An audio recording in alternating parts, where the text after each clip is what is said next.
Hi, I'm Adam Thompson, Director of Ray White 360 Property Management. Monthly update this month is on the property market and what's been happening. It's definitely not been a boring month to be tracking and analysing the residential property market.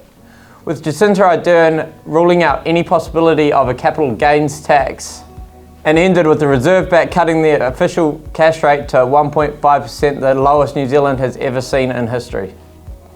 Plus, in between all, we got stats on the foreign buyer sales in Q1 and some figures around property values in some Auckland suburbs, which has seen a very small decline of 1.5% over the year, which has dragged the New Zealand figure down to a 2.7% increase over the year compared to 8.2% growth in the provinces.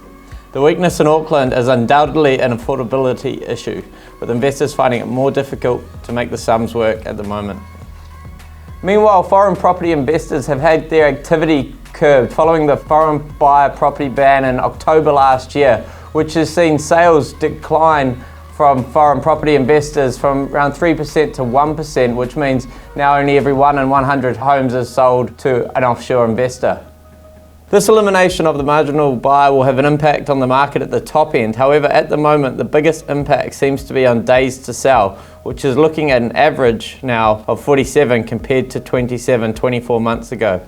And rather than seeing discounted sale prices, we're seeing vendors hold out to wait for their price rather than accept a lower price sooner.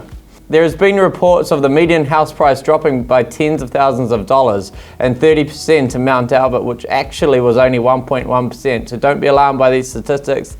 It's not what we're seeing at all, and this number can be triggered by less high-end sales in a suburb, which can affect this figure and bring it down considerably. On average, only 2% of homes sell in a suburb in any 6-month period, so these stats can move up and down accordingly. Looking forward, and off the back of the official cash rate decision to cut rates and strong migration forecasted and first home buyers now entering the market and buying up, we expect the market to remain reasonably steady for the next 12 to 18 months and see some gains later in 2020, 2021. Thanks for tuning in. If you've got any questions, give me a call or an email.